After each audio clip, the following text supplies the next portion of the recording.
नमस्कार मित्रांनो, मी रवींद्र बोडके, संस्थापक छावा संघटना आपणाशी छत्रपती संभाजीनगर येथून संवाद साधत आहे।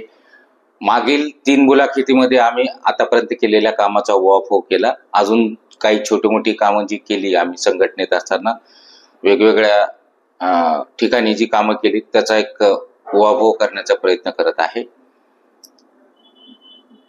मागील सरकारने उद्धव ठाकरे ज्यावेळेस मुख्यमंत्री होते त्यांनी जे 12 आमदार नियुक्त केले होते, जे राज्यपाल नियुक्त 12 आमदारांचा जो विषय होता त्यावर छावा संघटना ही महाराष्ट्रातली पहिली संघटना होती की त्यांनी राज्यपालाकडे त्यावेळेस ऑब्जेक्शन घेतलं होतं व त्याची PIL पब्लिक इंटरेस्ट लिटिगेशन ही सुप्रीम कोर्टामध्ये दाखल केली व त्या अँगलनी काही दिल्लीतली मंडळी वकील मंडळी मला भेटायला आले। त्यांनी विनंती केली की आपण याला वेगळ्या अँगलनी ही केस सुप्रीम कोर्टात लढू व आमदार नियुक्तीचे अधिकार जे मुख्यमंत्र्यांच्या सहीनी व मंत्रिमंडळाच्या बैठकीत ठराव घेऊन पास घेऊन जे राज्यपालाकडे पाठवले जातात त्याला फाटा देऊन आपण याला डायरेक्ट सुप्रीम कोर्टामध्ये डायरेक्ट हे अधिकार राज्यपालांना असावेत अशा पद्धतीने आपण निर्णय घ्यायला सुप्रीम कोर्टात पिटिशन दाखल करू। तरी मी त्यांना त्यावेळेस नकार दिला नाही। आम्ही सुद्धा सामाजिक क्षेत्रातले लोक आहोत, ते मंत्री किंवा मुख्यमंत्री पदावर जाणारी मंडळी ही आमच्यासारखीच असतात। एक प्रकारे आम्हीच आमच्या कार्याला तिथं गतिरोध देतोय। फक्त आम्हाला छावा संघटनेने जो त्यावेळेस त्याला जो विरोध केला राज्यपालाकडे करस्पॉन्डन्स करून त्यामागचा उद्देश असा होता की याच्यामध्ये सुसूत्रता आणावी व खऱ्या अँगलनी राज्यपाल नियुक्त जे 12 आमदार आहेत ते सार्वजनिक क्षेत्रामध्ये सामाजिक क्षेत्रामध्ये वेगवेगळ्या क्षेत्रामध्ये ज्यांनी उत्तुंग शिखर गाठले किंवा ज्यांनी चांगल्या पद्धतीने काम केलं अशा लोकांची नियुक्ती असा त्यामागचा आमचा उद्देश होता। तरी मी त्यांना स्पष्ट नकार दिला। हे एक आमचं काम झालं। नंतर त्याच्यावर कोर्टामध्ये सुप्रीम कोर्टामध्ये केस दाखल केली गेली। त्या केस दाखल गेल्यानंतर ज्यांनी RTI ऍक्ट खाली जे कार्यकर्ते होते मुंबई आणि नाशिकचे त्यांनी मला विनंती केली की तुम्ही को ॲप्लिकंट व्हा। मी राहतो की या केसमध्ये अशा पद्धतीच्या RTI ऍक्ट खाली मला केस लढवण्याचा भरपूर अनुभव आहे।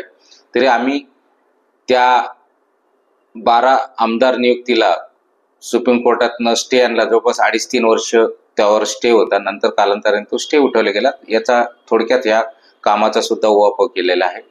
तसेच 2008-9ला ज्यावेळेस माननीय विलासराव देशमुख मुख्यमंत्री होते और पंतप्रधान मनमोहन सिंग होते त्यावेळेस आम्ही आझाद मैदान मुंबई येथे छत्रपती संभाजीनगर वाया पुणे जवळपास 50 गाड्यांची कारची रॅली काढली व तिथं राज्य सरकारचा निषेध केला होता। कारण त्या काळात सुद्धा शेतकऱ्यांच्या भरपूर आत्महत्या होत होत्या व ते राज्य सरकारच्या निदर्शनात आणून देण्यासाठी आम्ही आझाद मैदानावर राज्य सरकारची तेरवी केली। म्हणजे अक्षरशः आपण एखादा माणूस मृत्यू पावल्यानंतर जशी त्याची अंतयात्रा प्रेतयात्रा काढतो त्या पद्धतीचा सीन आम्ही तिथं सादर केला। त्याची दखल जवळपास त्या काळच्या जी काही मीडिया होत्या त्यांनी इमिजिएट घेतली व ते एक आमचं आंदोलन चांगल्या प्रकारे यशस्वी झालं। अशा पद्धतीने आम्ही संघटनेच्या माध्यमातून मी स्वतः रवींद्र बोडके विविध चळवळीत सक्रिय सहभाग घेतला। थोडक्यात आम्ही असा आमच्या कामाचा उहापोह करण्याचा प्रयत्न करत आहे। तसेच महाराष्ट्रामध्ये 6 लाख NGOज काम करतात। त्या NGOजचा एक प्रतिनिधी जसा पदवीधर शिक्षक किंवा वेगवेगळ्या हेड खाली जसं विधान परिषदेमध्ये आमदार असतात तसाच 6 लाख NGOचा एक प्रतिनिधी असावा असं आम्ही माननीय एकनाथजी शिंदे ज्यावेळेस मुख्यमंत्री झाले त्यांच्याकडे विनंती केली व त्यासाठी आम्ही अँग्लो इंडियन कम्युनिटीसाठी राखीव असलेली जागा जी उत्तराखंड मधली जागा रद्द करण्यात आली व केंद्र सरकारने ज्यावेळेस लोकसभेच्या राज्यसभेच्या 2 जागा होत्या त्या सुद्धा त्यांनी रद्द केल्या।